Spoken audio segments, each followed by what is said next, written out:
What's up, y'all? It's your girl, sometimes your boy, Charlotte, Carolina, and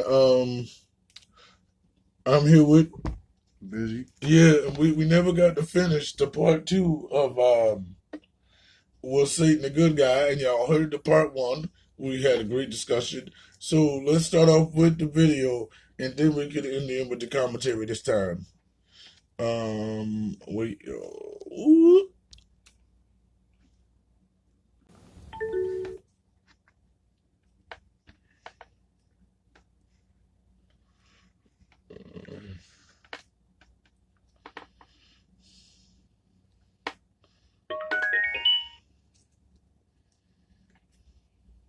His hands been the devil. So who's the protagonist in the Bible? In the story of Noah, God commanded Noah to build an ark for his family and for every pair of animal on earth. He was going to flood everyone on earth with rainwater because they were evil. Even the children and babies were evil.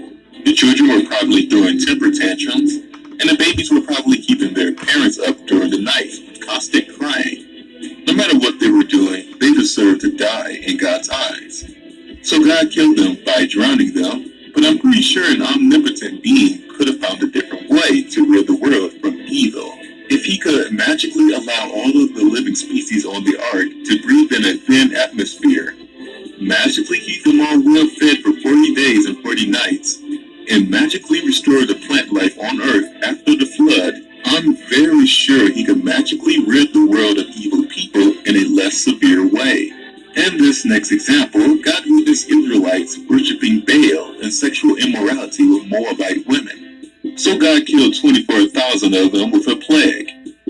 This God, with all the power in the world, is jealous of a false deity? If this God was real, I could worship a bag of chips, and God would kill me for that. The Bible is filled with blood and destruction caused by God. 2 Kings chapter 2, verse 23 to 24.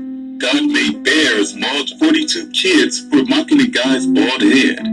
Genesis chapter 19, verse 4 to 5. God destroyed Sodom and Gomorrah because people were evil and committing homosexual behavior. So a mob of homosexuals came to Lot's house and wanted to rape the two men in Lot's house, who were actually angels in disguise. Lot's brilliant idea was to offer his virgin daughters in their place. Great father, by the way. I can see why God chose him. So God destroyed Sodom and Gomorrah and spared Lot's family except his wife. She turned around to see the destruction like most of us would do in that situation, and God turned her into a pillar of salt. That part was just ridiculous. God probably wanted one more death to fill his quota. God is clearly a tyrant and a barbaric deity. Who needs a devil when you have a Christian God of the Bible? So here's why I asked, was Satan the good guy? Throughout the Bible, Satan's description was that he was wicked and heartless. But what has he done in the Bible to warrant such a description? God was the one who killed people in wicked and heartless ways. Satan was just luring people away from God. After reading what God has done, that doesn't seem like a bad idea. You could say God wouldn't have done these things if it wasn't for the original sin. But in the story, God is just as incompetent and evil as he was in the other stories. In the story of Adam and Eve, God gave them free reign in the Garden of Eden, as long as they didn't eat from the tree of the knowledge of good and evil. If he didn't want them to eat from the tree of the knowledge of good and evil, why put it there in the first place? If God was concerned about the safety and well-being of his creations, he wouldn't have put that tree where it could be easily accessible by Adam and Eve. He also wouldn't have created Adam and Eve to be so easily deceived by a talking serpent. He's supposed to be Alpha and Omega, so why didn't he see this coming? Christians say that Satan was the serpent that talked to Eve, but Satan wasn't mentioned yet in the Bible. So why did God create a talking serpent to deceive Adam and Eve? Adam and Eve eventually eat from the tree and God punishes them. Why was God so upset about that? Gaining knowledge about good and evil seems like a good thing. Although technically good and evil is subjective, perhaps if Adam and Eve ate more of the tree, they would have realized that God was the real evil. Satan tries to warn humanity of the evils God has done. But God did such a good job at painting Satan as the bad guy. He probably lied about hell being a place of eternal torture. God probably described it that way because your life would be a living hell without God in it. Such a narcissistic God, huh? Even though Satan's hands are clean, God managed to turn the whole world against him. I'm not suggesting everyone become a Satanist, because this is all a work of fiction. All of the main characters in the Bible have a high probability of never existing in the first place. If this was real, I'd be more afraid of God than Satan. God will torture you in the worst ways imaginable if you don't live according to his unchanging strict rules. I wanted to add cool outro animations to my videos, but school took away a lot of my time again. Maybe next time. So I'll be back next month. Anyways, thanks for watching and take care.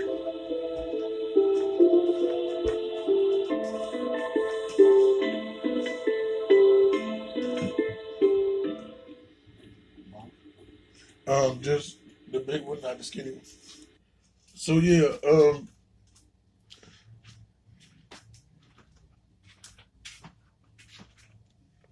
what do you think?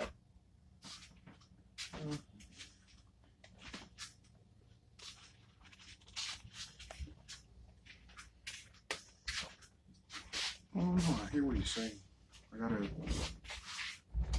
brainstorm before I speak on it a little bit. So we're gonna have a part 3 coming soon, cause this nigga got a brainstorm. But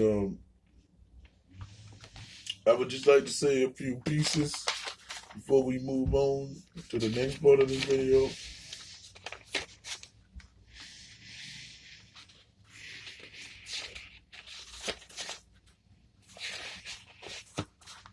We have the 9 satanic statements, okay?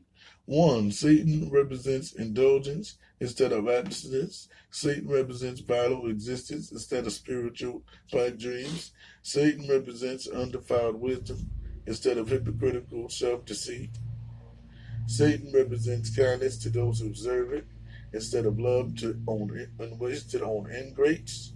Satan represents vigilance instead of turning the other cheek.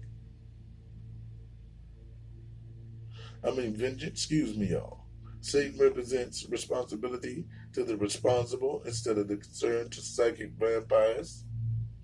Satan represents man as just another animal, sometimes better, more often worse than those that walk on 4 feet, because of his divine spiritual and intellectual development, has become the most vicious animal of all. And Satan represents all of the so-called sins as they lead to physical and mental and emotional gratification. And most important of all, Satan has been the best friend that the church has ever had. He keeps them in business all these years. All right, so now we're going to move on to the second part of the video.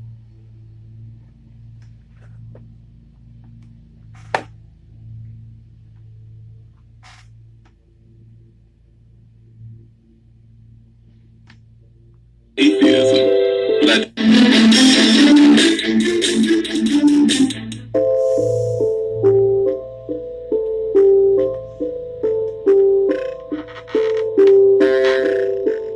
Hey everyone, I'm Black Lightning. This is a video about how I became an atheist. Was it because I was tired of church hopping and I said I'm done with it all? Or was it because I was at my deepest low and called out to God and heard no reply? Well, it was neither of the two. I was brought up in a Christian household and had no idea what atheism was. I said I was Christian even though I had doubts. When I was a kid, I was so interested in science. Learning about our solar system was the most exciting. I was even upset when they demoted Pluto from a planet to a dwarf planet. So I was going to find out that science says one thing about the world and religion says another. I remember reading the book of Genesis and noticed that it didn't say anything about dinosaurs. I forgot how old I was, somewhere between 7 to 9 years old. I brought this spoke to my family, they found some way to cover it up. I remember hearing that dinosaurs did exist, but they weren't mentioned in the Bible. Back then, that was enough to push the doubts away, but they didn't completely disappear. I used to pray as a kid, but didn't hear anyone talk to me. It felt like I was talking to myself. The praying slowly stopped, and the doubts came back. What if all of this was fake? The other Christians claim they heard God, but I have yet to hear him. I spent my teenage years holding on to religion and learning about science. I learned about the Big Bang, evolution, and many other subjects regarding science. The whole time I tried to make them both work. All throughout my life, at this point, I heard that Christianity is the truth to the world. I heard this from family and church members. They all can't be wrong, right? Were they lying to me? But if they believed what they were saying was truth, then it couldn't have been a lie, right? Then what was it? Late 2010, I started to use the internet to research various topics. I finally came across atheism, but I didn't jump to conclusions immediately. I stayed on the fence until 2011. I decided that I shouldn't be on the fence about this. I looked at the arguments from both sides. A Christian would make an argument, and then an atheist would counter that argument. When it was the Christian's turn to explain why the atheist was wrong, I noticed that they would tiptoe around the argument to drag the conversation into their favor, almost as if to avoid setting off a landmine. The atheists were precise in their arguments, and the Christians used vague passages from their Bibles to create a meaning out of it. The Christian Bible had so many contradictions in itself. For example, there were 3 different stories of Jesus' resurrection. Why would God allow that error? As I was reading the Bible, I didn't realize just how evil God was. His actions were irrational and brutal, contrary to the all-loving and just God. People use the Bible to justify discrimination, whether it be racism or anti-LGBT stances. After a few months of research, I became an atheist. Looking back at religion from the outside, it seemed more and more like a cult. You can't tell me the eating of Jesus' flesh and the drinking of his blood isn't a form of cannibalism. I'm not a cannibal, literally and figuratively, but the Christians are okay with that. They think him being purified makes all the difference. Human flesh is human flesh. Wake up from your cult, you zombies.